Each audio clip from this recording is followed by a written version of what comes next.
guys. So level 5, congratulations. You all made it. Significant power spike in the terms of 5th edition D&D. Most of the Marshal classes get their multi-attack, and spellcasters get access to their 3rd level spell slots if they are full casters. Also, your proficiency jumped up from 2 to 3, so that affects a whole range of things. Al, if you would be so kind, can you go over whatever you feel comfortable sharing about your level 5, and I guess give us another visual rundown of Al. I'll take out the level 5 first. Not too much. I can do my level 3 spell, so a lot of stuff can be upcasted. I chose Haste as my level 3. I cast it on Davis as soon as the battle begins because I want to see him grapple or topple, maybe suplex a witch. It'd be great. Level 3. My bardic inspiration die went up from a 6 to an 8. I'm really excited about that because my next longest campaign was 2 sessions. I've never stuck around long enough that something improved. And then Al himself. His name is Allegretto. He goes by Al for short. It's also a lot easier to say. He is a Tiefling bard. His primary instrument's a lute, but a few one-handed instruments as well. His skin is a faded red. It's all black. Classically trained in the lute, but he prefers more heavier stuff. Let's go with that. Has long straight black hair. Has some ornamentation, like has a few rings. There's a fancy purple one. There's a skull. There's a skull ring, of course. There's a spider one that goes around his finger. Something y'all have noticed, something that stands out with his outfit. He's got a white sash around his waist. A couple of red lines. He always keeps it there.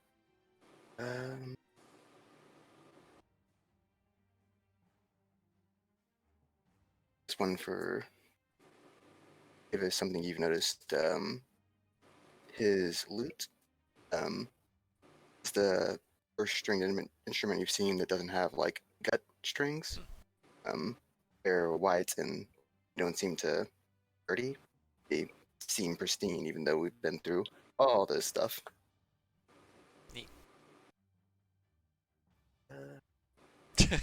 Angel intestine. I think that's all I get.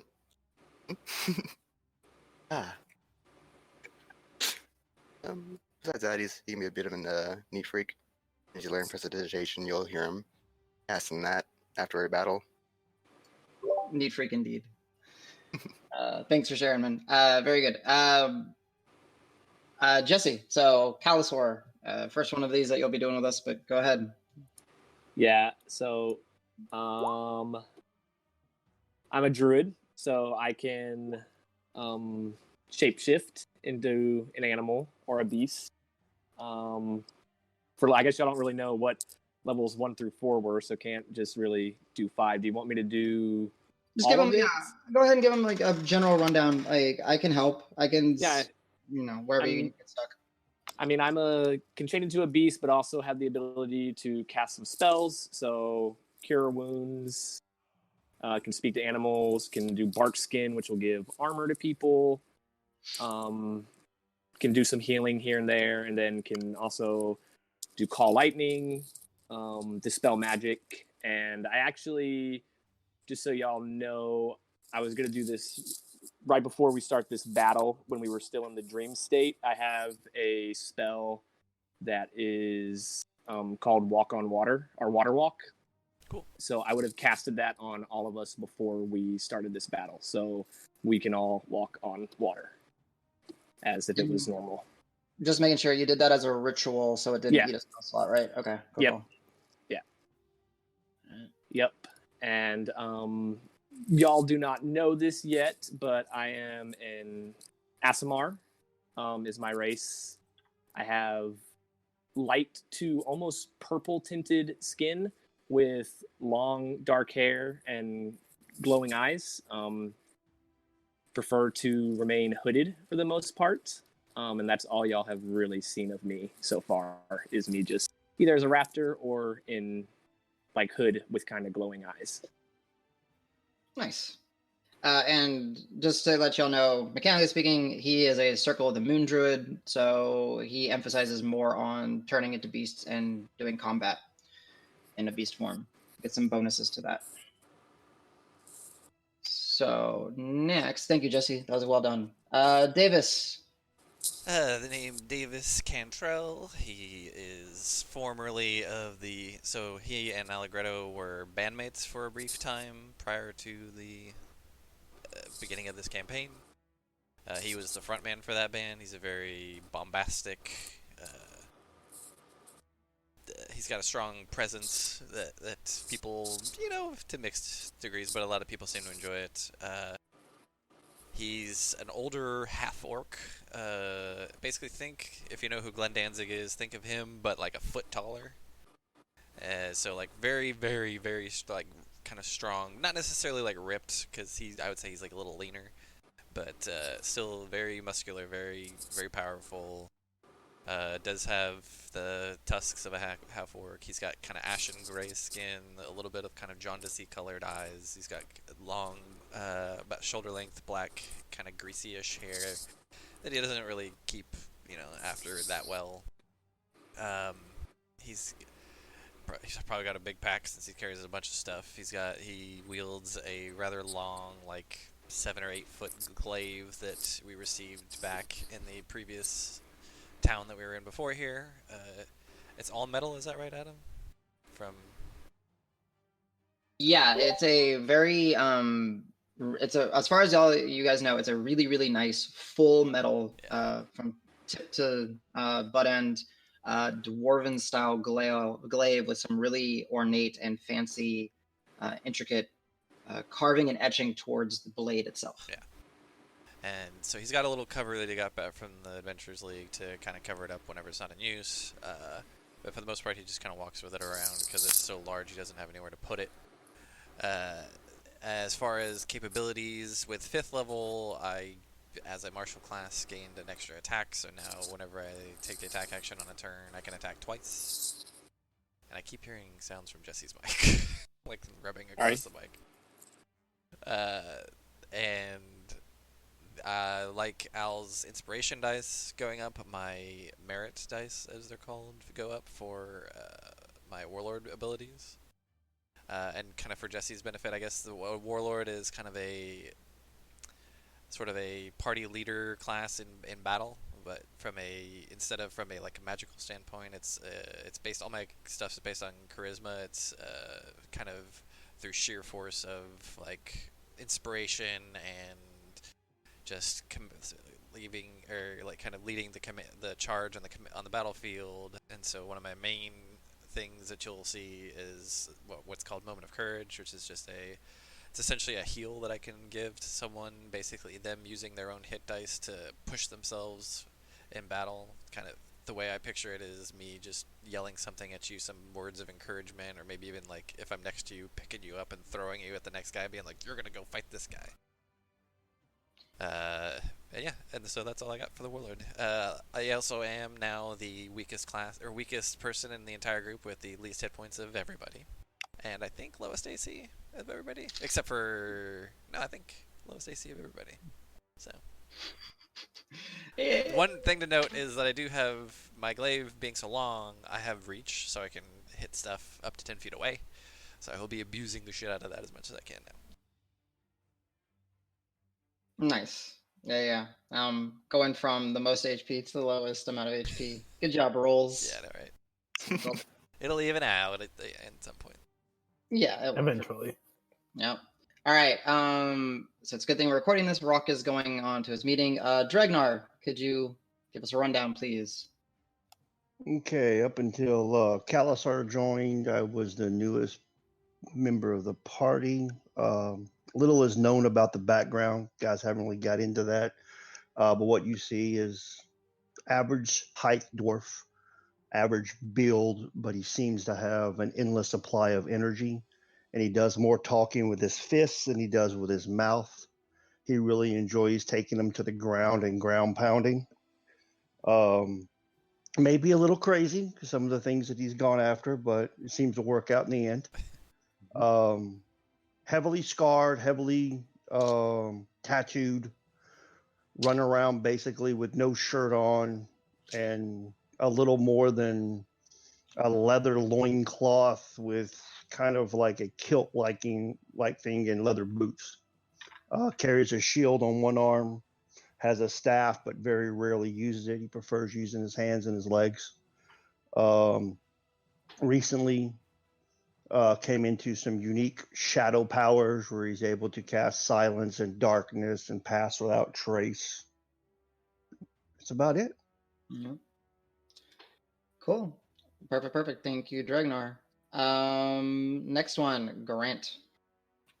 Grant is a very tall human, probably 6'3", 6'4", very broad frame, but he's kind of gangly, looks a little skinnier than his frame probably should. He wears heavy armor. Currently, he's wearing this funky hexagonal splint mail armor that we found a while back. It looks kind of like Japanese samurai armor, sort of. He usually carries a large shield and a warhammer, and he's a level 5 cleric. So at level 5, he gets level 3 spells. The highest damage one he gets is Spirit Guardians, which is a 10-minute aura kind of a thing that he summons up a bunch of spirits. When Grant does it, it looks like other soldiers, just kind of like in plate armor appearing, kind of ethereal and like light underneath it, and they're all generally wielding two-handed warhammers. So they just kind of form up in a circle around him and smack things near him. If you play Dota 2, it's kind of like Monkey King's Ultimates. That helps. Okay, nice. Yeah. I gotta say one thing for Jesse with Grant. There is a you can correct me if this is wrong, but there's a cold aesthetic to your character in some ways, just being from where you're from. Yeah, he's from way down south, where it's cold and mountainous. So yeah, he's imagine the kind of a Nordic feel to him. He's very tall, broad, but he's kind of skinny. Exactly. Nice. Muscles. Yep. Thank you. I was gonna say nope. You're good. I was gonna say there's something else, but I can't remember what it is. Oh, he's a war cleric. To make it more specific, he focuses on weaving melee attacks and with spell casting. And in the Materia version, we've tried to highlight it to be easier for you to do that and meet that fantasy of a weapon wielding cleric. Less of a healer in general. Yeah, still has the abilities to do so. All right, thank you, Grant. Marb. Yep. So I should have chosen a different key for my click. For level 5, I got access to level 2 spell slots, so I switched some of my spells around. I got enhanced ability from like my Materia spells or expanded list of spells. Nice. Okay. But I also switched Hail of Thorns for Spike Growth. So kind of works similar, but Spike Growth is just on an area without an attack. Mm-hmm. So I'm hoping that gives me less random chance of stabbing one of y'all while we're fighting. I kept Cure Wounds and Snaring Strike, but I switched Sapphire Strike for Detect Magic. Oh, nice. Because I see some spooky stuff that we're going through, so hopefully that helps. Other than that, I got extra attack, pretty much same as everyone. As for Marb, he is Ranger, pure Ranger. I don't even know if I'm like halfsies, but no, you're a ranger, and your archetype is a hunter. Yeah, I'm a hunter ranger. Kenku, so all black feathers, very dark beak, but just covered in a huge cloak. You can see a few leather straps with some knives and holsters for like my quiver, a couple of bows. But the overall appearance is just all covered in that cloak. I also keep a hood up all the time, so pretty much all you can see is like the little beak. And when I move around, obviously you can see more. But that is Marb for you. He'll stab you and leave you to die if it benefits him. And also love to set stuff on fire. So yeah, good time all around. Very chaotic. Very chaotic. Yeah, praise the Lord of Chaos, Jones, hater of doors. Everyone praise. Yeah. Nice. I will say again, since Materia, he is a Materia version of the Hunter. Swapped out some of the abilities. He is able to cast Hunter's Mark as a class feature a number of times, equal to his Wisdom modifier. So it allows him for a little bit more flexibility with spell casting. And he also gets archetype. Oh, I also got see invisibility. Exactly. Yeah. So So one thing that core D&D did was when they released the next wave of ranger archetypes, all of them got spell casting built in, like extra spells. They didn't go back and revise the original two, which was Hunter and Beastmaster. So we went ahead and did the same thing. So Marb always has Expeditious Retreat, and now always has See Invisibility also available for him to cast. Cool. All right, and I don't think Roque is back yet because that was me accidentally typing as him. Somehow I selected him. Oh, he is. All right, Roque. Sweet, you're back. Last but not least is Roque. If you could run down. So, I am Roque. I am a level 1 cleric and a level something wizard that equals 5. Roque doesn't really have any distinguishing features. He's kind of 5'8"ish and somewhere between 300-400 pounds, the normal Tortle. Very young, kind of young adult age. Roque is a wanderer, kind of started out by getting lost from his village and just kept on going with the help of some people you guys don't know about, but maybe you will someday. He carries a lot of things on him, all the necessary stuff hanging off his shelf for survival in the wild, plus a couple trinkets and what used to be deemed the unreadable book, but he somehow has learned to read, and that has some spells in it. Yeah, so for my level up, I have a mage hand now, so I no longer have to throw firebolts at everybody when you guys, say mean things about me. Boo. I instead get to slap you with my mage hand. The fireball is the classic move. It'll never be the same. They're both options. You may get both, depending what you say. And I took a spell which it's called Magnify Gravity, but you will see the way Roque uses it. It still applies as Magnify Gravity, but it'll be a little more kind of water-based, as Roque's kind of from the coast and a lot of things he casts get a little bit of a coastal feel to him, if possible. And otherwise, driven by curiosity and new to interacting with groups, was mostly a loner, so, not very charismatic. Wonderful. Cool. Well, so yeah, guys, welcome again to level 5. Great job with the descriptions and the rundown. I hope this will be once we're at this point, intensity should start revving up and should be getting a little bit more into the fantasy realm. So thank you, Danny. We can go ahead and